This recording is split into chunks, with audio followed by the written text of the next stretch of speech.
Welcome back to my film and TV channel. I've got a So Far So Yes, where I can't binge watch something where it's been released weekly by the various streaming services. So this one I've watched 5 of 9 episodes. So there's 9 episodes of this one. I'm going to have a look at something called Your Friends and Neighbours. Yes, it's a dark comedy crime drama from Jonathan Troper on Apple TV Plus, of course. It's got some good stuff on Apple TV Plus, I must admit.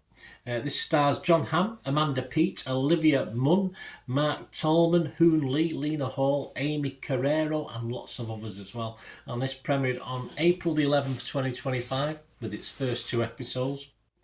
It has been renewed for a second season, so that's good if you like it. Ends on May the 30th. I'm doing this review on May the 6th, so there's still another 4 episodes for me to watch, but we'll give you viewers whether it's worth watching or not.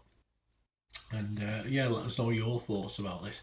What's it about? Well, Hamm himself stars as Coop, a New York hedge fund manager who is recently divorced and becomes sadly unemployed. He uses criminal methods to maintain his lifestyle, bit Breaking Bad perhaps, but totally different scenario of course, and keep his family living to the standard to which they have become accustomed.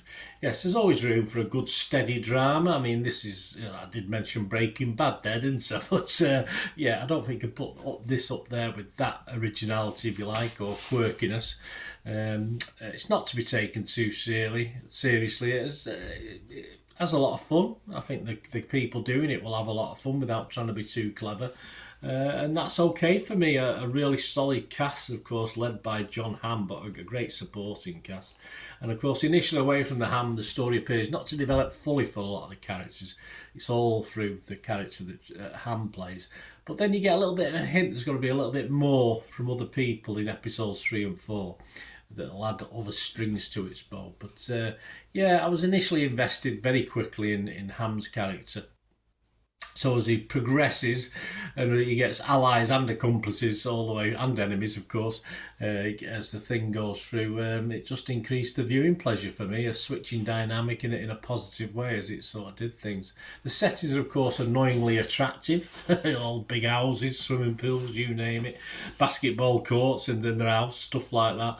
There's some soft sex scenes which are just ordinary but of course have to be thrown in to help certain plot lines. Benji Wilson from The Telegraph, he loved it. He'd give it 80 out of 100. He said, Your Friends and Neighbours is that kind of show, clever, very well put together, and if not entirely original, it's not, more than sharp enough to get away with it. Yes, we've been there before, of course we have, but it's always nice to go back to this sort of formula with a good mix of new characters, and that's what they are, all new characters to meet, to like, to hate, to love, you name it. Obviously, from the very start of episode 1, we know that our protagonist is in a bit of deep trouble, a bit of shit, to be honest with you. But by episode 5, the last one I watched, we're learning a reason or two, of course, why that happened. I can only hope for more fun to come. As yes, by episode 5 and near the end of that, we're back to the timeline of the beginning of episode 1. So it's probably, I say, not the most ideal time if I'm going to put this on the back burner for a few weeks before I watch the last 4 episodes. It's sort of getting to the bit where it started now, which is very interesting.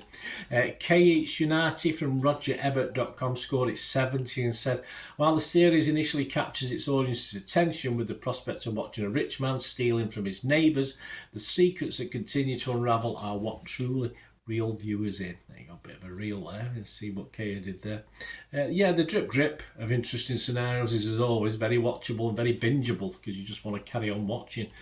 Daniel, I watched all these, as I say, I didn't watch them initially on the channel. I watched them all over an evening and a morning.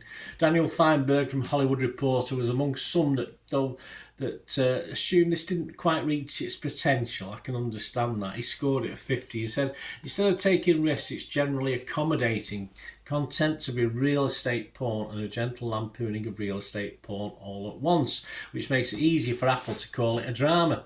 When I thought, does it matter what it is? It's just a programme, isn't it? It's a drama. Of course it's a drama. When I like it much more when it's been a dark comedy. I don't think the dark comedy's over. I don't think that's fantastic, to be honest with you. I think the drama's more important to this. Regardless, to return to Chiva, it's a show that's too content to swim with a too conventional tide.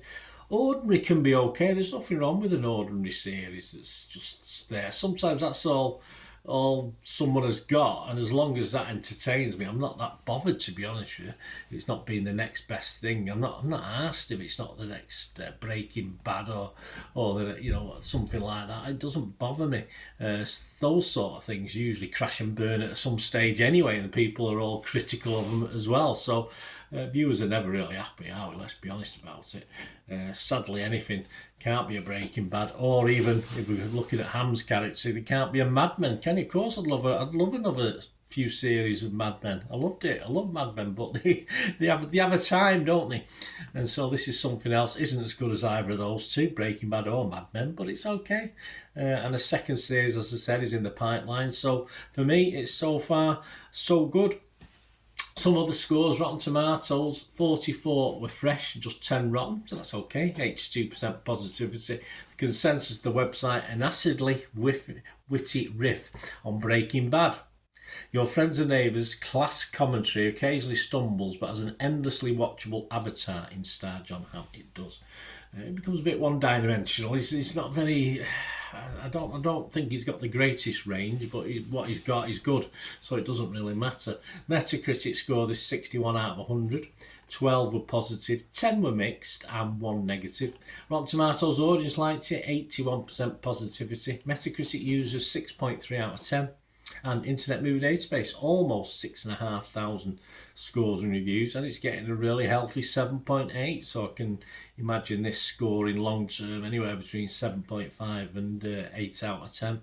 Personally, on Rotten Tomatoes, I scored this a fresh. On Metacritic, I was positive, and yes, I give it a good, healthy 7 out of 10 for this series so far. So, as I said, I've still got 4 to watch, and I will be when I get. Of course, I always have a look for new things to watch when I am watching stuff. But as soon as I've watched those new things, I go back and catch up with stuff like this. So. I will be catching up with this at a later date, but 7 out of 10 so far. I've no reason whatsoever to believe that'll drop at all over the next 4 episodes. There you go, guys. Let me know your thoughts. Let us know your comments on this or anything to do with film and TV. That's great. If you like what I try and do on the channel, it's not just about me. I give other people's views and my critique on those as well. I hope you like the format I use. This is how I do it. And if you do, and you want to help support the channel, there are ways of doing that, from memberships, just 99p a month, just subscribing, but there are other ways of doing it as well. If you want to help us out, just stay watching and listening. To help me out, guys, if you watch the ads, if the ads on this YouTube ads, that helps in a very little way, but it all helps. Watch the pennies and pounds look after themselves, they say, don't they? Or the pennies or the 10p's look after themselves. But if you watch the ads or follow the links on the ads as well, that's always a nice way to support the channel. If you sort of hang on for it, I've done that. I watched other people's and followed the ads, just something I fancied, which does happen from time to time. Of course, you can support me by pushing that subscribe button as mentioned earlier, and that of course pressing the button so you know when these vlogs are coming out. And of course I'm always interested in your opinions, and of course if you can give us a like, that'd be wonderful as well. So thanks for watching, guys. Hopefully I'll join you very, very soon with something else. Until we meet again, I'll never ask one thing, don't I? Please stay safe, everyone. Bye for now.